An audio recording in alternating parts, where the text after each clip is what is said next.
Emma, I'm glad you went back to the pinpoint. I think it suits you a lot better. This is just like, I got more like stability, yes. I felt like I didn't get any explosiveness, and I just felt like stuck. I don't know, like I wasn't getting much on the serve. It was like safer, yes, but I'm making double faults both ways, right? Yes. So I did it to make less double faults, but I'm still making double faults. I saw your stats on the second serve, and there's double faults. We talked about that last time, but there's also like in some matches, the percentage of points won off the second serve is very low. In doubles, however, you just won a 15K in doubles. You were in a final in the previous one, so you're playing much better in doubles. But you also reached the semifinals in singles in Mexico. Yeah. So you're playing better. But would you say there's a discrepancy on your second serve between doubles and singles? Would you say you serve better second serve than doubles? Yeah. Because if you have a poor second serve in doubles, this is very dangerous for a net person. And you can't really be a good doubles player with a bad second serve. I'm like just more free. Exactly. That's my point. I think it's not so much technical. It's more mental that you maybe tighten up in singles at certain times, not all the matches, because some of the matches that you played on my channel, your second serve was fine. And your first serve was fine. So when you tense up, maybe some of these problems start showing up in singles, and it's less likely to happen in doubles. Like you don't really tense up very frequently in doubles. It doesn't happen very often. Like in doubles in the finals, actually, we were 7-6 up in the super tiebreaker finals, and it was my serve. Yeah. And I'm here. I hit an ace LY, first ace of the match. Yeah. 8-6. Then I go here. I hit a winner, third place, but that's 9-6. That's got it. 10 points. On your serve. On my serve. Singles, once I make that one double fault, right? Then it kind of like I go on the roller, like, I don't know if I'll ever figure the serve out thing, to be honest with you. Like, and I'll come here, we'll serve. Yeah. My serve is going to look good. Yeah. But then I'll get in the match, I make 1 or 2 double faults, I'll be like, oh my God, here it goes again. And my quarterfinals, no, my second round, I made 22 double faults. My quarterfinals, I made only 4 double faults. The difference was this was 3 sets, this was 2 sets. And then in the semifinals that I lost, I made 8 double faults, but the match was so close. If I didn't have those 8 double faults, maybe it would be in my favor. So it's just like, right now, my serve, it's my biggest thing. I mean, not right now, it's been the whole time. So let's take it one step at a time. Let me see a few more first serves, and then we'll talk about the second serve, okay? Okay. We'll break it down. Go first serve. Let me just take a look at your pinpoint stance a little bit more. And I'll address what you just said once you start working on the second. Oh my God. Sorry. The blowing east to west, like it's coming from the east, so it's going to blow it to the left a little bit. Try to compensate for that by throwing maybe a little bit more towards 1 o'clock. Yeah, your serve is looking better with the pinpoint. So how many players at these tournaments do you see that use a platform stance? Not a lot.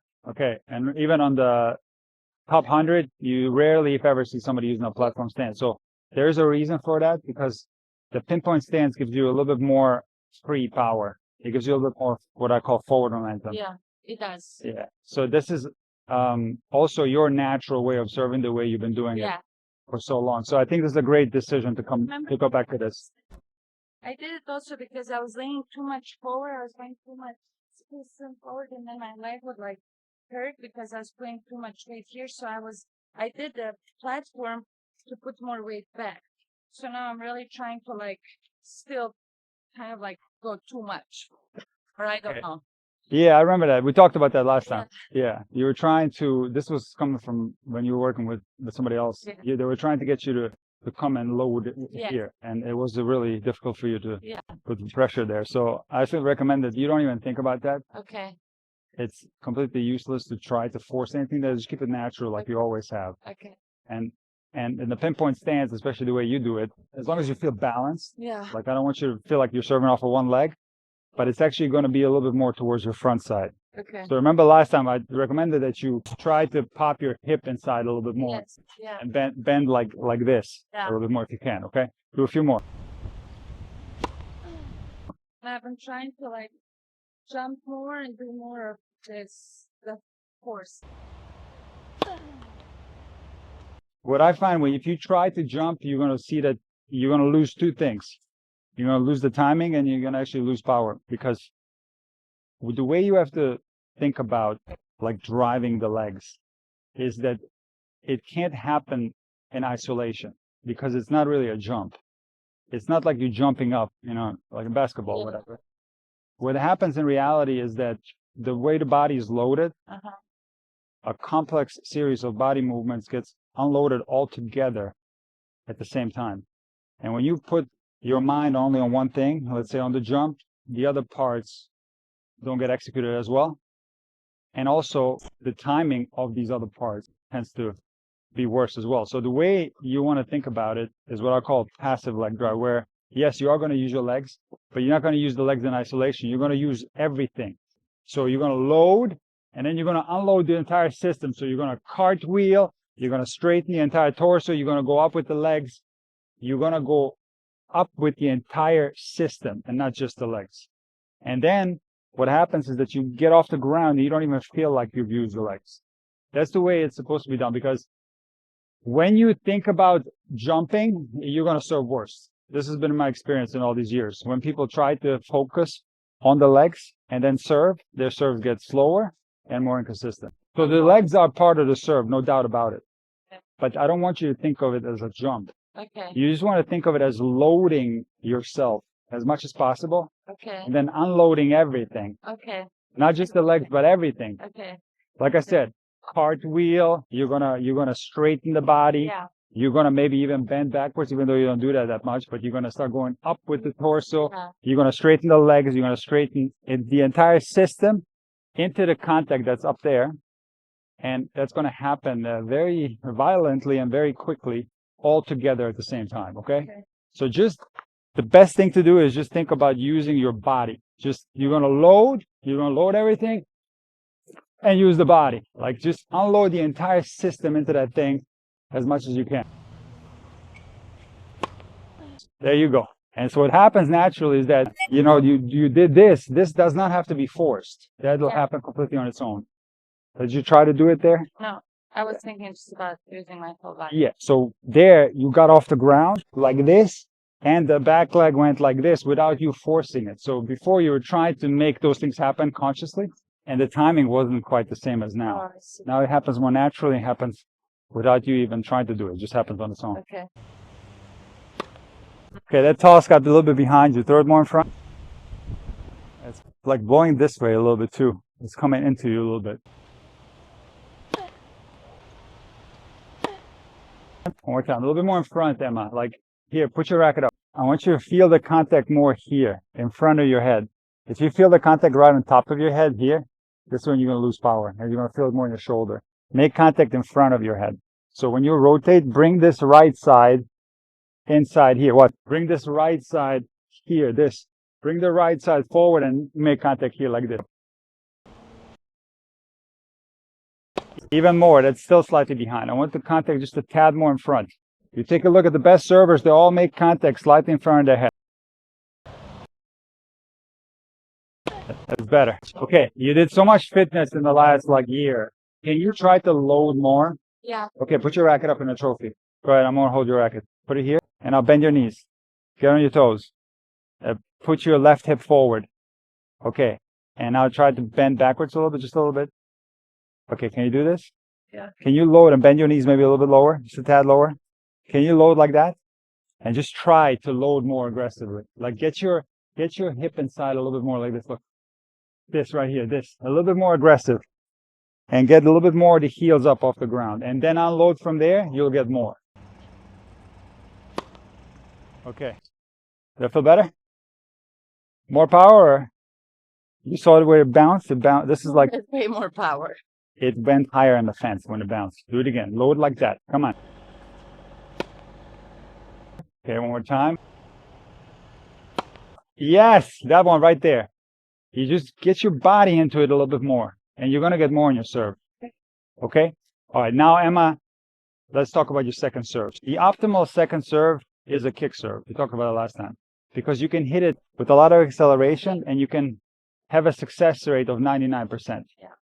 Now, when you do slices a second, if you hit it fast, you're going to miss a ton of them. There's going to be a ton of double faults. So ultimately, what ends up happening is that players, especially on the WTA, hit slice, but with more margin. So they reduce some speed and maybe work on different placements and stuff, and they're able to get those serves in very consistently. But a slice serve cannot be hit full out as a second serve because that's going to come along with double faults. Unless the player, I don't know if you know this guy Pericard who hits the second serve like crazy, or Sharapova actually used to hit two first serves. Yeah. So that's something she did. So that's something completely. I do. You do that because I don't I practice kick serve, but then I get in the match and it's not kick. It's like in between kick, flat, slice. Yes. And it's kind of a first serve. First serve just with a little something. Okay, so let me ask you, like when you do that in a match, when you have two firsts. Yeah. And you start double faulting, does this drag down your serve and drag down the rest of your game, or are you okay with double faulting? Lately, I'm okay with it. Like the last match that I won with 22 double faults, I didn't let it get to me. I just kept going for my serve. But I had 10 aces because they were I had 22 double faults, but 10 aces because I was just going for my serve. It was also the altitude. Got it. So I'm like, you know what? So you still won that match? Yeah. Okay, so that's an important factor. So if you are actually going for it, and you're hitting your slice on the second like a first serve, or you even hitting flat on the second serve, then it's normal to hit double faults. Because I don't trust my kick. I start you start kicking, I'm like, a lot of times you don't actually end up kicking, you end up slicing. Exactly. Yeah. So let me run you through a few drills, and let me just take a look at your second serve. So I want you to hit seconds, and I want you to get 5 in a row. If you miss, we start over. 1, 2, 3, 4. Long. Oh. Was on the line? I don't know. I think it was on the line. And I showed you the one that I'm doing in the match, but let me show. Okay, so that one is slowed down. Now show me a first serve as a slice. Like try to hit a service winner down the tee with a slice first serve. And go hard. Let me see. One more time. Like first serve, go all out. Like you're trying to hit an ace or a service. Really go all out. This is all out. But remember, we're going to load more aggressive. We're going to use the body better than in the past. Okay, that was a very good serve. Now do second serve. Again, go up to 5. Okay, that was more of a kick, that one. What do you want me to do? Do slice. Oh. One more time. Really ever tried to do slice on my set? So what do you do on the second exactly? Like I try kick, but it goes more towards something. Got it. Okay, so show me your second serve from a match, okay? Okay, good. All right. Do it again. One more time. Can you try to stay a little bit more sideways when you hit that serve and try to rotate a little bit less? So when you make contact, I want you to try to be a little bit more here like this. Okay, that's better. See, now it's looking more like a kick. Do it again. Stay more sideways and hit it fast, okay? Hit it, go all out. Okay, one more time. Okay, those definitely had more kick on it. Let me just try to understand what happens. So you're telling me that you don't do this in a match. You do the other one that's more in between, right? Ones that I more started with when I was doing. That's the ones that you do. Yeah. You see, I can do it like this. And I do it sometimes, but then I make a double fault and I don't trust it. Okay. And it's a mess. So what ends up happening is that, and I think I told you the exact same thing last time, when you are feeling tight, that serve, you're trying to get it in really badly and you maybe decelerate, that serve does not have that much margin for error because after all, it's more of a slice serve and it's going to have a low net clearance. It's going to go deeper in the box. So when you decelerate on those, you're going to start missing into the net. Do you miss more in the net or long? Both. Both. Okay, maybe you're pushing on it. Who knows? Depends. Then when I push, then I try to hit, then it goes behind. So ultimately, if you want to have control in your second, you have to actually swing fast and commit to it. That's how you make it every time. When you start decelerating and not trusting it, you start missing more. So I think you need in those situations, when you're feeling this lack of confidence on your second serve without faulting, you need to revert to what you just did here, which is more of a kick serve. Okay. Can you do that? But you have to be conscious of that. You have to maybe put this in your notepad and say, okay, I'm missing seconds. Let me just kick in the second and do it again just like that, okay? Then, you know what then becomes a problem? Then I cross too much forward. And then it's not kicking. Okay, when you have a kick serve, you need to continue to lean with your body. All right? The contact, remember I told you the contact on the flat is here. All right, that's your flat. Rotate forward with your right shoulder. That's flat. Kick, you're going to be more sideways, and the contact is going to be right here on top of your head. All right, so when you toss, you're going to toss in the court, but less. First serve going to be here, maybe. Second serve going to be here, maybe, in this area, okay? So when you lean forward and you throw it just slightly in front, that ends up being a contact that's happening right above your head, and that's exactly what you want. Do it again. I got it. Emma, hit it hard, the kick, okay? Go for it. Commit. Better. Because the more you commit here, the more rotations you create on the ball and the more control you're adding. If you decelerate and guide and push, you lose spin and you lose control. Okay, that was more one of those in-between serves. I think you ended up catching it more here. You rotated. You got to be more sideways and more here. This right here, sideways. I like it, but it's not powerful enough. We need like 10 miles an hour extra on that. Come on, commit to that. Faster. Okay, you overhit a little bit. Let's start to stay more sideways and not rotate so much and do the same thing. Do a faster kick. That one right there, Emma. Now the placement was like risky, but that one there was a little bit faster. That's an option for you when you get into the double fault crisis. And give me 5 in a row. Come on. 1, 2, 3. A little bit more bite on that. A little bit more body involvement. Okay. The same body involvement you have in your first, you do on your second. You got 4 in a row. Okay, come on. Keep going. That's 5 in a row. Okay, now go on the deuce side. Do you double fault more on the deuce or add? Because this is where you slice your second. Go ahead and stay sideways, Emma. Come on. 11 o'clock toss. Stay sideways. Yes, but a little bit more pace on that thing. Come on. 2 in a row. They're going to run around it and crush it on you. Come on, get it closer to the backhand side.